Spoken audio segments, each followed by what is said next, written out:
In this episode of Niles Villa at the Studio, I'll be presenting a multi-platform random dig review across a couple of the streaming media areas, particularly YouTube and BitChute. I'll be basically commenting on a few posts or videos from either, and then I'll go for the wrap up after that. Without anything further ado, let's start. Okay, first off, we got this username, God Rules. I wanted to select just perhaps a couple of little clips from this one recent video of his, and here we are. Which is really kind of funny because we have other things like that happening right now as well. Some years ago at an award show, Kathy Griffin said this. She said Jesus didn't help her get her award. And they thank Jesus for this award. I want you to know that no one had less to do with this award than Jesus. You better watch that, honey. You're risking some serious blasphemy. He didn't help me a bit. If it was up to him, Caesar Milan would be up here with that damn dog. So all I can say is, suck it, Jesus. This award is my God. And then She said that the award is her God now. And, of course, earlier today I saw a post that popped up in my feed of her apparently out strolling down the sidewalk, as you can see here, wearing some sort of hat. And it looks like she hasn't had a suntan in a while. I know, right? Yeah, she's looking kind of bad, like cancer patient bad. But we're going to move on to the next little clip. And then we'll go to this next one. Definitely. Coca-Cola apparently doesn't like you writing on their Coke, custom Coke cans, Jesus is King. Well, this is something that came out, I think, quite a while. Or when did this come out? I'm trying to remember when this came out exactly. I think it was like a month ago. Or You see that right there? Coca-Cola and then Kathy Griffin. And, I mean, there's scores of other people that are anti-Jesus, anti-Christian.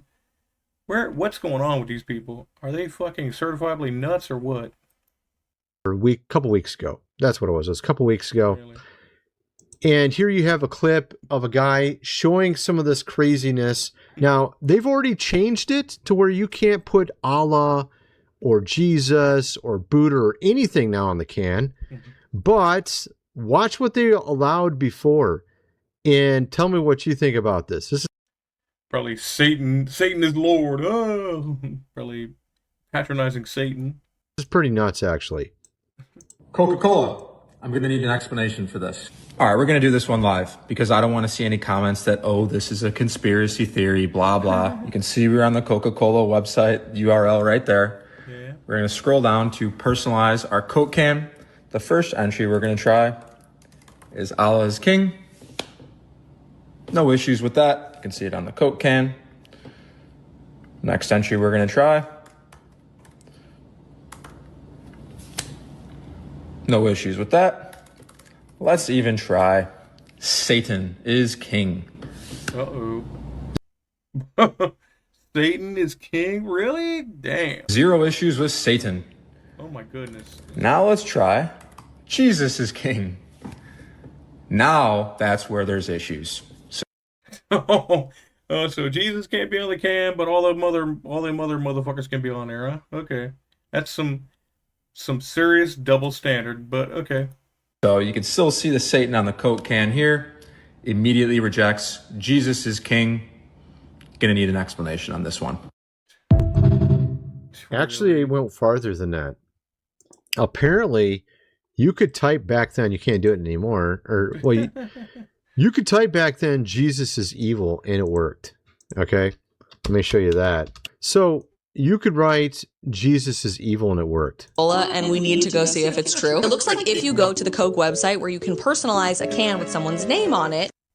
Oh my God, really? You can say Satan hates Jesus and wants to kill him or something like that, and they'll be like, oh, okay, it's cool. They will allow virtually anything under the sun except for Jesus is King. Okay, let's try the devil is king. Oh no. Nice. How about we swap this guy out for Jesus? The name or phrase you've submitted is not permitted. How about Allah is good. Okay. Jesus is good. The name or phrase man, you've come on, submitted dude, is really? not permitted. Oh my goodness. That is some serious fucking double standard. That's all right, but we're gonna have to move on to another poster here, and on to the next clip. Next up, we got Mark Dice, who's talking about something involving, let's see, the moms of TikTok need to be stopped. Why we need to bring sexism back. Woo. That's gonna be probably a kind of a touchy subject, but hey, let's get on with this. As everybody knows, the 19th Amendment allowing women the right to vote, ratified in 1920, was one of the biggest mistakes in American history. And maps show that if only men voted, the majority of states would go Republican, and those that still went Democrat would only go that way because of the non-white male voters. Yeah, yeah, I'm pretty sure it would. Yeah, that's pretty much like the backbone of their style or something. So, really, the Hart-Celler Act in 1965, which then erased the racial demographic immigration quotas, was kind of the final nail in the coffin of this country. Yeah, I'm pretty sure it did, and that's some pretty sad shit there, Mark. I'm totally in agreement with you. If you think they should never have done that, they should have kept it. But if the women fighting for the right to vote early in the 20th century would have seen the disastrous effects, many of them would be on board with repealing the 19th Amendment, which is why we really need a renaissance of sexism. Really?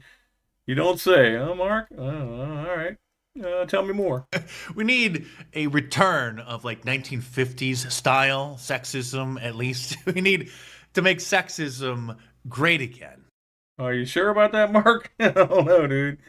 Maybe a lot of people end up getting some sexual harassment charges, probably. I don't know. Well, I guess we'll have to see as time unfolds and if that is actually possible. Case in point are the hundreds of women gathering outside of the courtroom in Massachusetts to show support for Lindsay Clancy. She is a psycho who killed her 3 children. Oh my God, are you serious? That lady deserves to be put to death, man. She killed her children. And her lawyers are claiming that she's not criminally responsible because she was suffering from postpartum depression. Yeah, okay. Like that's a valid excuse? I don't think so. And so not only are there countless, lunatics gathering outside the courtroom to support her, but there are hundreds of thousands of women on TikTok who are showing her support as well, many of whom want her to be completely set free. No. Let's not say we did. In fact, never say that again. She is innocent. Here they are celebrating her arrival at the courthouse, literally lining up and down the street, cheering for this psycho. Yes, well, I can see that could be a problem, so we're going to be on with the next one. And finally, we have the user named Astro Tim Universe. Okay. And he's got some breaking news on NASA's breakthrough discovery in anti-gravity propulsion. Let's listen just for a little bit. Right, let's move on to gravity. It's the only one of the 4 fundamental forces of the universe that we still haven't been able to reconcile with quantum physics. Electromagnetism, the strong nuclear force, and the weak nuclear force. All 3 can be described beautifully using quantum mechanics. I love to hear about this kind of stuff. I really do. I'd love to ideally one day have an anti-gravity propelled craft I can drive around in or fly around in and just do my usual business, but we'll see what happens as time unfolds. Gravity, however, stubbornly resists this. Einstein describes it as a gentle curvature of space-time. We're all familiar with depictions like these of celestial bodies warping the space-time fabric, but to this day we still don't know whether tiny quantum particles might be hiding behind this curvature. Is there a gravity particle or graviton? That is precisely one of the greatest unsolved mysteries of modern physics. And a team led by physicist Pablo Saldanha from Brazil, together with Oxford researchers Chiara Maletto and Vlatko Vedral, has now published an absolutely crazy plan that could revolutionize physics. And it's all about anti-gravity. I can already see some puzzled looks. How does gravity relate to anti-gravity? Well, about the same way pasta relates to antipasti. Complete nonsense, I'm just hungry. The probe is pulled by gravity from two directions at the same time because the other particle is, in a sense, in two places at once. If one then selects very specific measurement results, these two effects can interfere in such a way that it suddenly appears as if the probe is not being attracted but pushed away. And it is precisely this surprising effect that the researchers call anti-gravity. Vlatko Vedrol, one of the participating physicists from Oxford, explains the principle as follows. In the end, post-selection is crucial because only if you pick out the correct measurement result do you actually get anti-gravity. Vlatko Vedrol. I wonder where he comes from. On average, across all possible results, gravity remains classically attractive. By the way, this Vlatko Vedrol is a pretty impressive scientist. I watched several interviews with him for my research, and he explains the realm of quantum physics with incredible passion. Take a look here. And I think it's simply the consistency that if you have a bona fide quantum system, like you know that an atom or an electron is in two places at the same time, you've really put it in a superposition of two places. It now generates an electromagnetic field of a certain kind. And the question is, how do I describe this now? If really the electron is fully quantum mechanical, but you don't allow the field to be quantum mechanical, it seems that there is a fundamental inconsistency there. And I think Heisenberg explored this quite a lot in the early days to argue that actually if you really could couple a classical system like that to a genuine quantum mechanical, you'd be violating his uncertainty principle. Because basically you could now squeeze this quantum information into something that definitely is in one state or another, which would obviously contradict the basic laws, even of the quantum mechanical system that you originally assumed was quantum mechanical. So it seems to me if you take a massive object, and we can argue how massive this object needs to be to make a significant effect gravitationally, but if you put a mass in a superposition of two different places, then you are really faced, and I think Feynman said this a long time ago, you are really faced with a very stark choice there if you do not allow gravity to also be quantum mechanical and to respond to the mass in each of these places simultaneously. Right. Okay, well, that was some fascinating stuff, and I guess we'll just be moving on. All right, folks, we're on bitchute.com, where I'm about to show a clip of Josh Sigurdsson, who's like the host of World Alternative Media. He'll be talking with an interview, and let's show the clip. We are about to talk with Nicholas Hulscher, MPH, about a host of very important health-related issues, including vaccines, mRNA, and what the whole goal is for the health of the population, as well as is Maha dead? And now, without further ado, here is our interview with Nicholas Hulscher. Hey everybody, Josh Sigurdsson of World Alternative Media here, and we are joined by Nicholas Hulscher, MPH, an epidemiologist and an administrator at the McCulloch Foundation. I'm very excited to go over a host of different issues today that are very important, especially to parents out there, from the childhood schedule, vaccines, mRNA, and of course the state of Maha. Before we get into all of that, Nicholas, could you go into your background, your expertise, for our viewers that may not have seen you before? Yeah, definitely. So I have a master's of public health in epidemiology, and since 2023 I've contributed to the publication of nearly 35 scientific studies looking at the adverse event profiles of various vaccines. This guy talks way kind of slow. I wonder what's going on with him. Is he all right? Including the mRNA platform, as well as many other things, the possible causes of autism, tick-borne diseases, and biolaboratories and cancer treatments.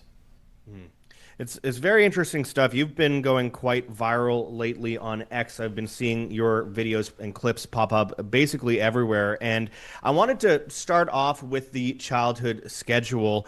You know, it's a very contested issue. We see a historic number of parents now questioning the schedule and whether they want to get their children injected at birth. I wanted to ask you, what is the proof that children who are vaccinated become more sick or potentially face neurological issues later in life versus children who are not vaccinated? Yeah, well, it should be a clear contrast of vaccinated versus unvaccinated, but he'll explain some things. Yeah, there's been about 13 studies now that have compared fully unvaccinated children to CDC vaccination schedule compliant children. And in all 13 of those studies, they find the exact same pattern where the vaccinated children face higher rates of every single disease they look at. And that includes things such as autism, neurodevelopmental disorders, speech delays, autoimmune diseases, skin disorders, diabetes, asthma. That's a lot of stuff there. Children should not be coming in, should not be developing any of that kind of stuff. I mean, really, they shouldn't. Literally everything, unfortunately, even mortality, even death. A recent paper found, they looked at the Louisiana Department of Health death records and found that vaccinated infants who received all their shots compared to those who didn't, they faced a over 30% increased risk of dying in the following month. Jesus Christ. Wow, that's pretty damn scary. All right, we're moving to the next presenter. Next up, we got a video from user Kim Osbel, Copenhagen, Denmark, who's posting a video about Beyonce's uprising and how 50 Cent blew the whistle on her and probably many other people. Let's listen to this guy. 50 Cent has pulled back the curtain on the darkest secrets in entertainment. Beyonce didn't rise to the top on talent alone. She was trafficked as a child by her satanic family. Yeah, I can believe that shit 100%. Starting at age 3, passed around, traded and used, all to buy her way into the industry. Everybody sees the success, but me, I see the signature at the bottom of a contract with horns on it. She ain't climbed. She traded. Wow. She's a product of the satanic deep state dark side. Speaking to Wendy Williams during a secret meetup in New York, 50 Cent dropped bombshells like it was nothing. But the biggest one, the one that made Wendy put down her fork, he's putting the finishing touches on a documentary that doesn't just expose Jay-Z and Beyonce, it exposes the satanic machinery that built them. Yeah. I'm sure he'll expose not just those two people, but the whole spectrum of devil-worshipping, depraved idiots. The rituals, the deals, the trafficking, the trail of dead bodies. And he says that when this drops, nobody in that house is safe. Honey, that Diddy documentary, cute. A little T. Surviving R. Kelly, shook the table. I'll give it that. But this, when this drops, folks ain't gonna be surviving nothing. Yeah, I'm sure they won't. Wendy Williams is on a revenge tour, and she's hell-bent on exposing the psychopaths and pedophiles, pulling the strings behind the entertainment industry. After years of being cancelled, locked up, and placed under conservatorship, she's now defying her handlers and reclaiming her freedom, and connecting with industry insiders who've got secrets to spill. In recent weeks, she met with 50 Cent, who recently forgave Wendy for gatecrashing his pool party and years of banter. Now, they're on the same team, because they share the same enemies. And at the top of that enemy list, Jay-Z and Beyonce. 50 Cent already proved he wasn't playing when he put together The Reckoning for Netflix. And if you remember, after The Reckoning dropped, 50 posted about Jay popping up in those Jeffrey files, and he said he might have to do a whole separate doc on that. 50 told Wendy that Beyonce didn't rise to the top on talent alone. She came from a satanic family that began selling her to industry executives from the age of 3. Really? Wow. Come on. You came to see. So far, it's the same story we've seen play out over and over. Kids pushed into the spotlight before they can even talk. Just like Hayden Panettiere, working at 11 months old. She died of some mysterious circumstances. Yeah, I'll bet she did. She was murdered. Then, pushed into yachts with elite cannibals as a teenager. Then there's Ariana Grande, who went from Nickelodeon child star to casting spells online like it's casual. Actual rituals, right in front of us.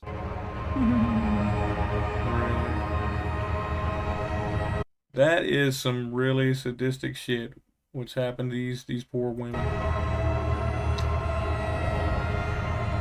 But this all pales in comparison to Beyonce. Wendy gave 50 all the time he needed to expose the darkness, and made sure that her iPhone was recording every word. We dug deeper than anybody ever dug. Her people made millions off the darkest shit you can imagine. They put her in the game before she was old enough to understand the game. Her parents saw a paycheck. That's the first crime. Excuse me? You're telling me they were making millions off this child? Pimping her out from the age of 3. Bitches been escorts. But here's the thing. You think all that footage just disappears? Nah. Somebody keeps it. Somebody archives it. That's how leverage works. Are you telling me you've got the footage? Not my cousin's hairdresser's neighbor saw something. You got the tape? I got more than footage. I got the before, I got the after, I got the phone calls, I got the payments. I got the people who put her in that room, and the people who covered it up after.